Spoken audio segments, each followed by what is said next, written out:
Subscribe now and press the bell icon. Never miss an update.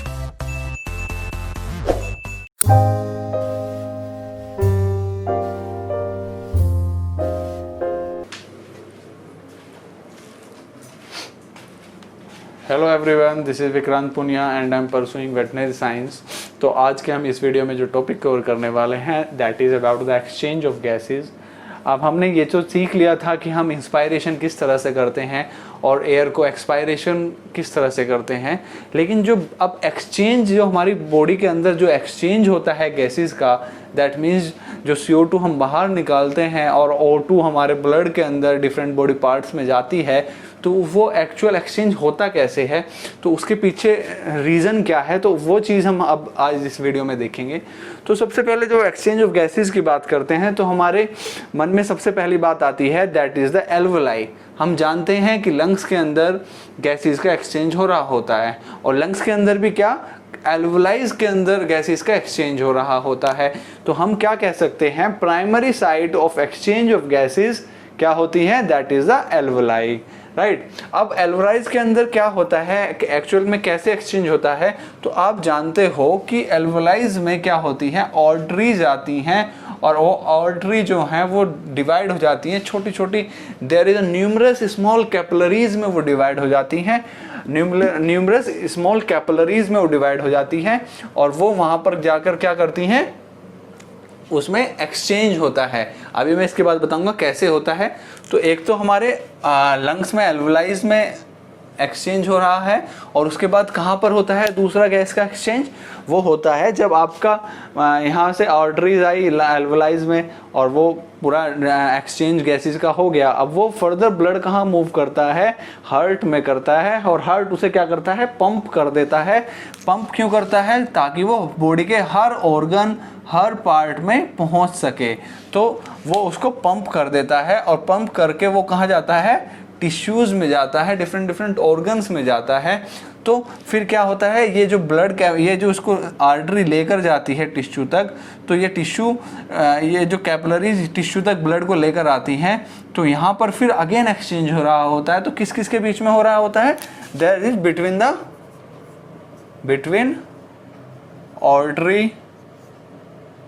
Artery blood and tissue और जो artery में जो blood होता है उसके बीच में अगेन यहाँ पर एक्सचेंज हो रहा होता है, ठीक है।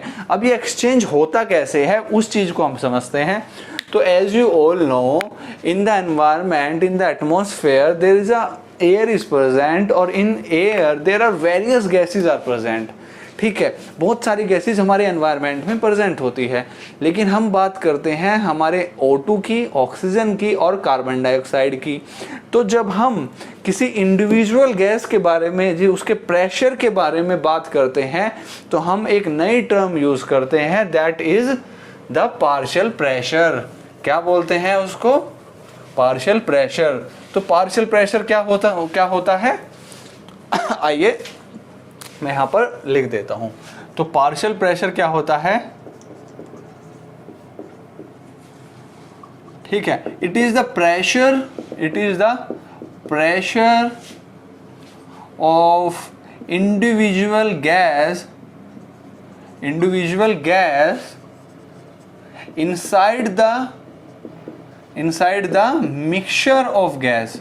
जो गैस के मिक्सचर के अंदर जब हम किसी एक गैस का प्रेशर को हम मेजर करते हैं तो उसे हम क्या बोलते हैं, partial pressure of that gas. तो क्या बोलते हैं, partial pressure of that gas, ठीक है। तो आइए बात करते हैं पार्शियल प्रेशर की। तो हम एज वी नो एटमॉस्फेयर में क्या होता है, O2 का जो पार्शियल प्रेशर होता है वो होता है 159 mmHg। अब ये 159 mmHg क्या है, this is the unit of this partial pressure, ठीक है, यूनिट होती है इसकी। तो O2 का पार्शियल प्रेशर एटमॉस्फेरिक एयर के अंदर कितना होता है, 159 mmHg। और CO2 की बात करें तो CO2 का कितना होता है, 0.30 mmHg, ठीक है। अब क्या करते हैं, हम इस एयर को क्या करते हैं, इनहेल करते हैं और वो इनहेल करके वो एयर कहाँ जाती है, हमारे लंग्स के अंदर, एल्वोलाइज के अंदर जाती है और एल्वोलाइज के अंदर आते आते जो O2 का पार्शियल प्रेशर होता है वो हो जाता है 104 mmHg। भाई क्योंकि एटमॉस्फेयर में तो बहुत सारा कंसंट्रेशन में गैस प्रेजेंट है, ठीक है, लेकिन जब आप उसको इनहेल करते हो तो उसका पार्शियल प्रेशर थोड़ा कम हो जाता है आपके एल्वलाइज में आते आते। तो वो कितना हो जाता है, दैट इज 104 mmHg, ठीक है। अब बात करते हैं CO2 का। CO2 का बाहर होता है एटमॉस्फेरिक एयर में 0.30 mmHg। तो आप जब इस एयर को इनहेल करते हो तो एल्वलाइज में आकर वो कितना हो जाता है, 40 mmHg। तो अब आपके मन में क्वेश्चन अराइज होता है कि सर ये जो पार्शियल प्रेशर ऑफ CO2 है ये इंक्रीज कैसे हो गया। तो इसके लिए मैं आपको बता दूं, क्योंकि यहाँ पर ये जो आर्टरी, जो ये यहाँ से वेन आती है, नहीं ये जो आर्टरी आती है इसको बोलते हैं पल्मोनरी आर्टरी, पल्मोनरी आर्टरी। तो ये पल्मोनरी आर्टरी में क्या होता है, CO2 का कंसंट्रेशन ज़्यादा होता है, क्योंकि ये उस ब्लड को कैरी कर रही होती है एल्वोलाइज की तरफ, जिससे कि हम CO2 को बाहर निकाल सकें। तो इस वेन की वजह से जो यहाँ पर जो कंसंट्रेशन होता है एल्वोलाई में CO2 का, वो क्या होता है, ज़्यादा होता है। तो दैट्स वाई एल्वोलाइज आते आते CO2 का पार्शियल प्रेशर हो जाता है 40 mmHg, ठीक है। अब क्या होता है, यहाँ पर होता है एक्सचेंज, क्योंकि मैंने आपको बताया था कि ये एल्वोलाइज हैं और यहाँ से आ रही है ये आर्टरी, और ये यहाँ पर डिवाइड हो गई कैपिलरीज में, कैपिलरीज में, और अगेन इसने फॉर्म कर ली इधर से आपकी पल्मोनरी वेन, पल्मोनरी वेन, ठीक है। और ये क्या हो गई आपकी पल्मोनरी, जो आपका ब्लड आपके एल्वोलाइज तक लेकर आ रही थी, पल्मोनरी आर्टरी, ठीक है। और ये क्या हो गई आपकी कैपिलरीज, कहाँ पर हो, और ये क्या हो गया आपका एल्वोलाई, ये हो गई यहाँ पे आपकी एल्वोलाई, ठीक है, ये एल्वोलाई हो गई। तो यहाँ पर क्या हो रहा है, एक्सचेंज हो रहा होता है गैस का, गैस का एक्सचेंज हो रहा होता है, ठीक है। ये हो गई आपकी एल्वोलाई,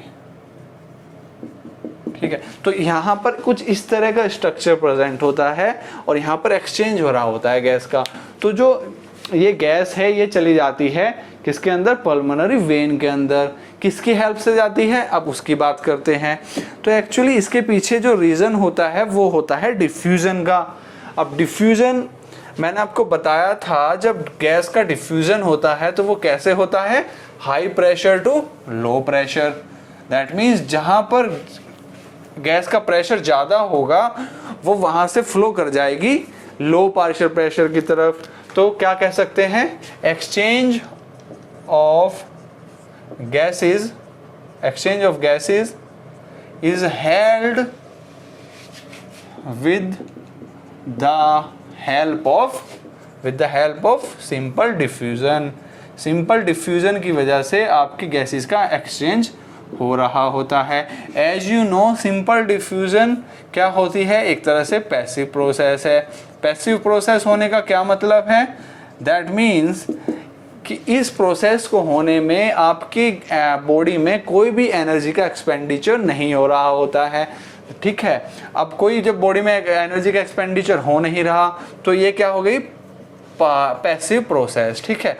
अब सिंपल डिफ्यूजन कैसे होता है, मैंने आपको बताया था, high pressure to low pressure, right. इस तरह से यहाँ पर सिंपल डिफ्यूजन के थ्रू ये गैसेस का एक्सचेंज हो रहा होता है। तो अब यहाँ पर गैसेस का हो गया एक्सचेंज। अब वो जो गैसेस हैं, जो O2 है वो आ गई इसके अंदर, और जो CO2 इधर से आई थी वो इधर चली गई बाहर। तो अब ये जो पल्मोनरी वेन है ये आगे ब्लड को कैरी कर रही है और ये आती है आपके इस ब्लड को लेकर आपके हार्ट में। हार्ट के कौन से पार्ट में आती है, दैट इज द लेफ्ट ऑल्ट्रियम, ठीक है। अब लेफ्ट ऑल्ट्रियम से वो जाती है लेफ्ट वेंट्रिकल में। फिर लेफ्ट वेंट्रिकल से एक ओपनिंग होती है, that is the systematic artery, और उसको ऑल्टा भी बोलते हैं। सिस्टमैटिक आर्टरी इसलिए बोला क्योंकि ये बॉडी टिश्यूज तक आपके ब्लड को पहुंचाती है, तो इन आर्टरीज को हम सिस्टमैटिक आर्टरी बोलते हैं, ठीक है। तो ये ब्लड यहाँ से लेकर जाएगी। ये ब्लड कैसा है, ऑक्सीजनेटेड ब्लड। ये ब्लड कैसे हो रहा है, ऑक्सीजनेटेड ब्लड, क्योंकि इसमें ऑक्सीजन का कंसंट्रेशन ज़्यादा होता है। तो ये आगे लेकर जाती है आपके वेरियस टिश्यूज़ तक, ठीक है। कोई भी टिश्यू हो सकता है, वो आपका किडनी हो, लीवर हो, या कोई भी हो, वो हर टिश्यू तक वो ब्लड आपका पहुंच जाता है। तो जो टिश्यू तक आते आते, टिश्यू से आने से पहले जो उसका पार्शियल प्रेशर में अगेन एक चेंज आ जाता है। यहाँ पर एल्वोलाइज के अंदर तो 104 mmHg था, लेकिन जब वो यहाँ पर आता है, टिश्यू में आने वाला होता है, तो उसका पार्शियल प्रेशर हो जाता है 95 mmHg। ठीक है, और CO2 का हो जाता है, CO2 का रहता है सेम, दैट मीन्स 40 mmHg। अब वो जब टिश्यू के अंदर यहाँ पर अगेन मैंने बताया था यहाँ पे एक्सचेंज होगा, तो दैट मीन्स डिफ्यूजन के थ्रू ही होगा।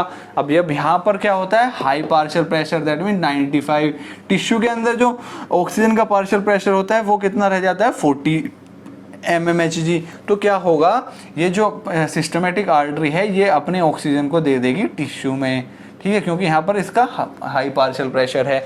और CO2 का कंसंट्रेशन कितना होता है, यहाँ पर पार्शियल प्रेशर कितना होता है, दैट इज 45 mmHg। तो ये CO2 क्या हो जाएगी, इस टिश्यू से बाहर निकल जाएगी और ये चली जाएगी ये वाली वेन में, राइट, ये वाली वेन में चली जाएगी। तो ये जब वेन इसको वापस अगेन इसको क्या करेगी, हार्ट में लेकर जाएगी। हार्ट के कौन से वाले पार्ट में, दैट इज द राइट ऑर्ट्रियम। फिर राइट ऑर्ट्रियम से वो फ्लो करेगी राइट वेंट्रिकल में। फिर राइट वेंट्रिकल उसको फिर पंप करके कहाँ पर पहुँचा देगा, with the help of pulmonary artery, वो अगेन उसको एल्वोलाइज में पहुँचा देगा। अब जो यहाँ पर जो कंसंट्रेशन होगा वो क्या होगा, एग्जैक्ट सेम होगा जो कि यहाँ पर टिश्यू में था, क्योंकि ये टिश्यू के साथ एक्सचेंज में हुआ है ना। तो दैट मीन्स यहाँ पर जो पार्शियल प्रेशर होगा O2 का वो कितना हो जाएगा, 40 mmHg, और जो CO2 का होगा वो कितना हो जाएगा, 45 mmHg। ठीक है, अगेन यहाँ पर एक डिफरेंस क्रिएट हो गया। दैट मीन्स जब आप ये एल्वोलाइज तक आ गई है और एल्वोलाइज में पार्शियल प्रेशर 40 है CO2 का और यहाँ पर CO2 का 45 है, तो दैट मीन्स ये जो CO2 है फ्लो कर जाएगी लो कंसंट्रेशन की तरफ। तो यहाँ से CO2 एल्वोलाइज में वापस चली जाएगी और एल्वोलाइज उसको बाहर निकाल देगी। ठीक है, और जब CO अब आगे क्या होगा, आगे फिर ब्लड इधर से निकलना था ना, इधर से फिर अगेन यहाँ पे एक्सचेंज होके गैसेस को उसको फिर कैरी करनी थी ऑक्सीजन। तो ऑक्सीजन का यहाँ पर 40 था और यहाँ पे 104 होता है एल्वोलाइज में, तो अगेन एल्वोलाइज से फिर यहाँ पर पल्मोनरी वेन में निकल जाएगा। तो यह इस तरह से पूरा एक पाथवे होता है और इस तरह गैसेस का एक्सचेंज हमारी बॉडी में हो रहा होता है। तो आई थिंक आपको यहाँ तक क्लियर होगा। अगर कोई प्रॉब्लम है तो आप कमेंट सेक्शन में आप वो वहाँ पर लिख सकते हैं। ठीक है, एक बार देख लीजिए अच्छे से। चलो ठीक है, आगे बढ़ते हैं। अब कुछ पॉइंट्स के बारे में बात करते हैं। ठीक है, ओके, कुछ पॉइंट्स हैं उनके बारे में जान लेते हैं। हाँ जी, कुछ अब बात करते हैं कुछ इम्पोर्टेंट पॉइंट्स के बारे में जहाँ पर नीट में अक्सर क्वेश्चन बन जाता है। तो वो क्या चीज़ें हैं, देखिए बात करते हैं एटमॉस्फेरिक एयर में जो ऑक्सीजन की परसेंटेज होती है वो आपको पता होगी, बचपन से आप पढ़ते आते हैं, दैट इज़ 21% आप पढ़ते हो। ठीक है, लेकिन वो एक्चुअली हम बात करते हैं अगर करेक्ट डाटा की बात करें तो वो कितना करेक्ट डाटा है, 20.84% जो होती है वो एटमॉस्फेयर में जितनी भी हवा होती है ना उनमें से 20.84% आपकी O2 होती है। ठीक है, उसी तरह CO2 की बात करें, एटमॉस्फेरिक एयर में जितनी भी गैसेस होती हैं उनमें से जो CO2 की परसेंटेज होती है वो कितनी होती है, 0.04%। ठीक है, लेकिन जब जो आप एयर इंस्पायर करते हो, अपने अंदर इनहेल करते हो, उसमें कितनी परसेंटेज होती है O2 की और CO2 की, वो चीज़ हम देखते हैं। तो जो आप इनहेल करते हो उसमें परसेंटेज होती है 19.6। एटमॉस्फेरिक में इतनी परसेंट है, लेकिन आप जो इंस्पायर करते हो वो इतने % ऑफ O2 एक्सपायर कर इनहेल करते हो। ठीक है, और जो CO2 है वो होती इतनी है, लेकिन आप जो इनहेल करते हो, अंदर सांस जो लेते हो, उसमें कितनी होती है, इतनी होती है 0.4%। ठीक है, अब हमें बात एक्चुअली करनी है कि नेट एक्सचेंज कितना होता है, कितने % हम O2 और कितने % हम CO2 रिलीज करते हैं और कितने % ऑफ O2 हम इनहेल करते हैं। तो जो आप सांस बाहर निकालते हो उसके अंदर जो आपके जो O2 का कंसंट्रेशन होता है, जो परसेंटेज होती है वो होती है 15.7। इनहेल इतनी करी, एक्सपायर इतनी करी, तो नेट एक्सचेंज कितना होता है O2 का, दैट इज 4%। राइट, 4% हुआ ना, क्योंकि ठीक है, that is 4%।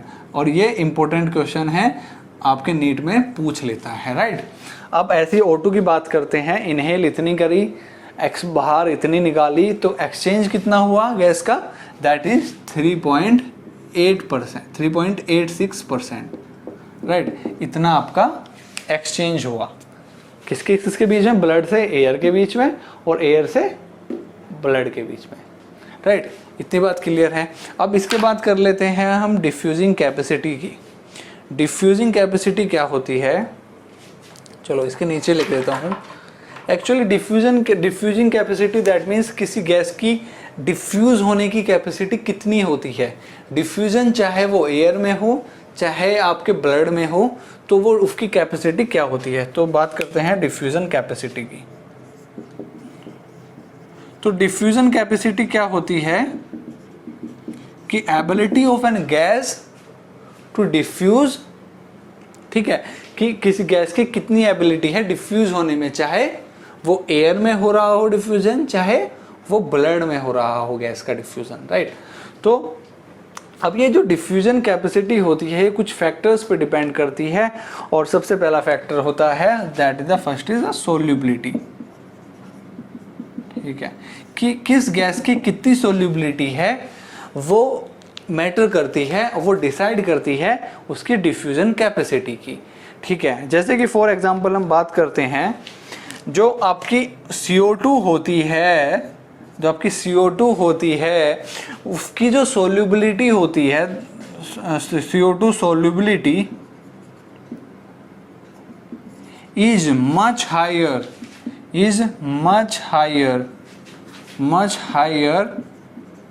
than O2.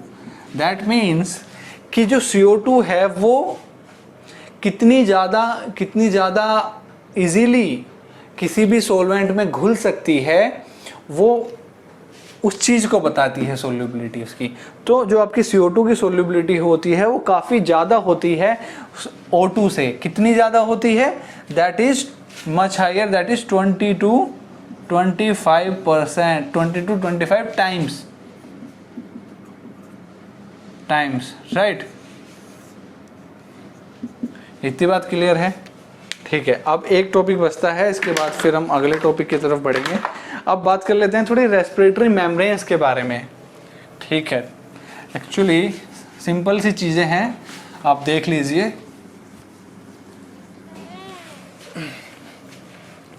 Respiratory membrane, जैसे कि मैंने आपको बताया था, रेस्पिरेटरी मेम्ब्रेन, ठीक है।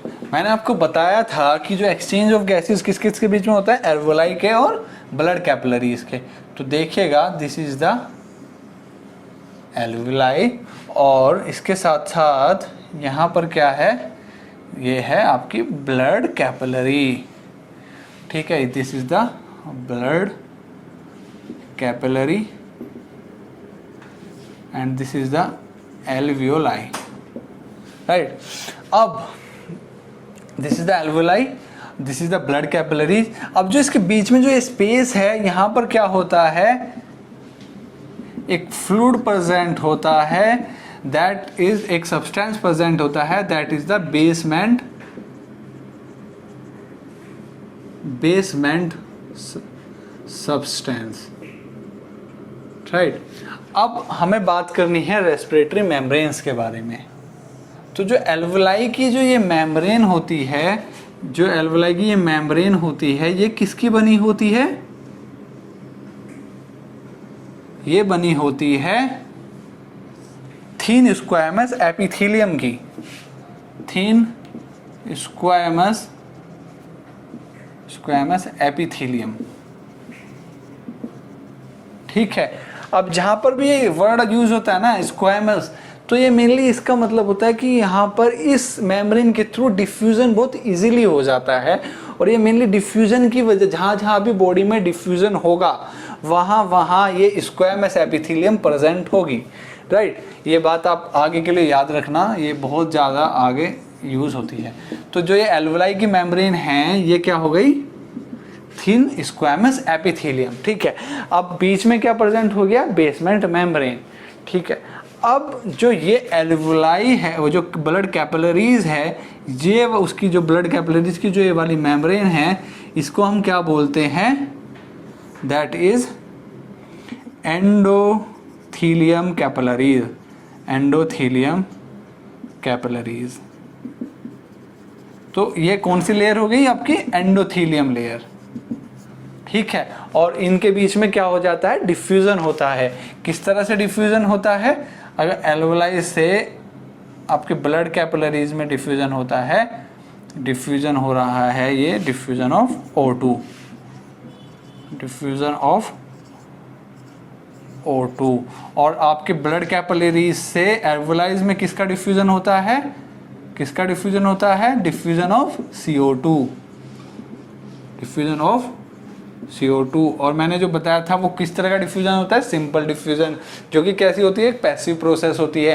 दैट मीन्स इसमें कोई एनर्जी खर्च नहीं होती। और डिफ्यूजन कैसे होता है, high pressure to low pressure. That means जब ब्लड कैपिलरीज, जब ब्लड आपके अगेन ब्लड टिश्यू से घूमकर अगेन लंग्स में प्योरीफाई होने के लिए जो ब्लड जाता है, तो उसमें क्या होता है, और CO2 की कंसंट्रेशन ज़्यादा होती है, तो CO2 अगेन एल्वोलाई में चले जाती है और एल्वोलाई उसको बाहर निकाल देती है।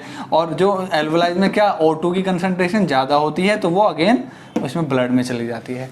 तो ठीक है, ये चीज़ें थी, बस ये 3 मेम्ब्रेन आपके लिए इंपॉर्टेंट है, एक तो ये वाली, एक ये वाली, और ये बेसमेंट सब्सटेंस, ठीक है। ये NCERT में आपका स्ट्रक्चर इस तरह से प्रेजेंट है, तो मैंने इसलिए आपको समझा दिया, राइट। अब इससे आगे बात करते हैं ट्रांसपोर्ट ऑफ गैसेस की। किसकी, ट्रांसपोर्ट ऑफ गैसेस।